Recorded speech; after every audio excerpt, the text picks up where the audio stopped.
भागो भागो भागो भागो भागो भागो। गांव के कुछ लोग भाग रहे थे। ये लोग कहाँ भाग रहे हैं? पंडित जी उसी रास्ते से आ रहे हैं, उनसे पूछते हैं।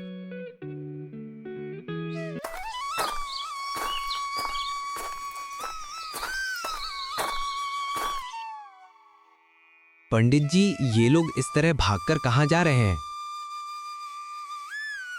इन लोगों के खेत में काला जादू हो गया है, इसलिए ये लोग कालीनाथ तांत्रिक के पास जा रहे हैं। गांव के लोगों के दिल में बहुत गहरी जमी हुई थी अंधविश्वास। गांव में बीमारियां हो, फसल खराब हो जाए या घर में झगड़ा हो, हर बात का कारण लोग किसी न किसी तंत्र मंत्र में ढूंढते थे। कुछ साल पहले गांव में एक अजनबी आकर बसा था। लंबा काला चोगा, गले में रुद्राक्ष की माला, माथे पर गाढ़ा तिलक और आंखों में अजीब सी चमक। लोग उसे कालीनाथ तांत्रिक कहने लगे। वो देख, कालीनाथ तांत्रिक आ रहा है। वो खुद को बहुत बड़ा सिद्ध पुरुष बताता था। कहता था, मैं जो चाहूं वो कर सकता हूं, देवी देवता मेरे वश में हैं। धीरे धीरे लोग उससे डरने लगे और डर ही उसकी ताकत बन गया। गांव की एक होनहार और समझदार लड़की थी सीमा। वो पढ़ी लिखी थी और अंधविश्वास में भरोसा नहीं करती थी। यही बात कालीनाथ को पसंद नहीं थी। एक दिन अचानक सीमा बीमार पड़ने लगी। बिना वजह डर जाना, रात को चीखना, पढ़ाई में मन न लगना। मेरी बेटी को पता नहीं क्या हो गया है। वो बिना वजह डर जाती है, रात को चीखती है और तो और उसका पढ़ाई में मन भी नहीं लग रहा। गांव वालों ने तुरंत कह दिया, ये सब तांत्रिक विद्या का असर है। किसी ने कान में फुसफुसाया, कालीनाथ नाराज हो गया है।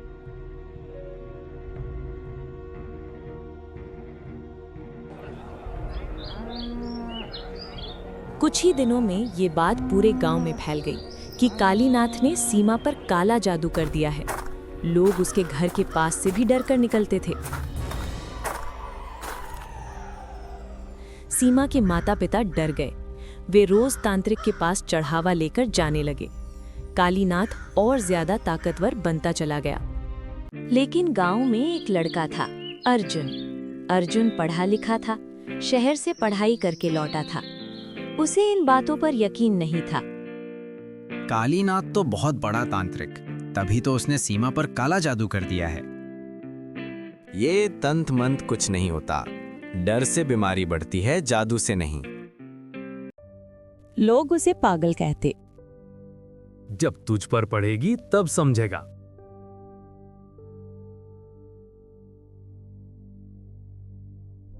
जब उसने सीमा की हालत देखी तो उसका दिल नहीं माना। उसने तय किया, सच सामने लाना ही होगा, तभी गांव वालों की आंखें खुलेंगी।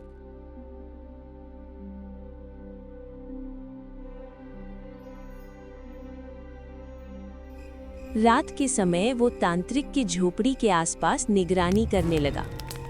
जब तक लोगों के दिल में ये अंधविश्वास रहेगा, तब तक मेरे जैसे तांत्रिक बने रहेंगे। उसने देखा कि कालीनाथ लोगों को डराकर उनसे पैसा और इज्जत दोनों लूट रहा था। ये तो लोगों को पागल बनाकर उनसे पैसे ऐंठ रहा है, लेकिन अकेले कुछ करना आसान नहीं है। मुझे कुछ सोचना होगा।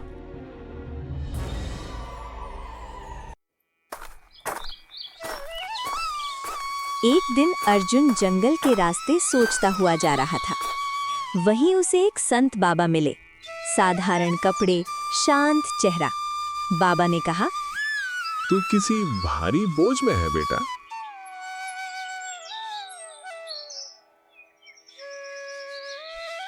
अर्जुन सब कुछ बताने लगा।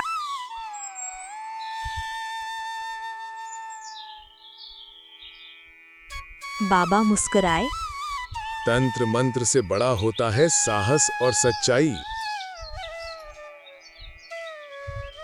उन्होंने अर्जुन को कोई जादुई चीज नहीं दी, बल्कि कहा, डर से मत डर, सच का सामना कर। लेकिन जाते जाते उन्होंने एक धागा दिया। ये तुझे याद दिलाएगा कि तू अकेला नहीं है।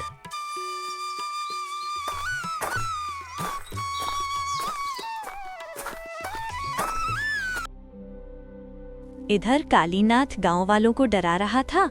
ओम हरि चामुंडाय नमः, ओम हरि चामुंडाय नमः। तभी अर्जुन जंगल से गांव वापस आया।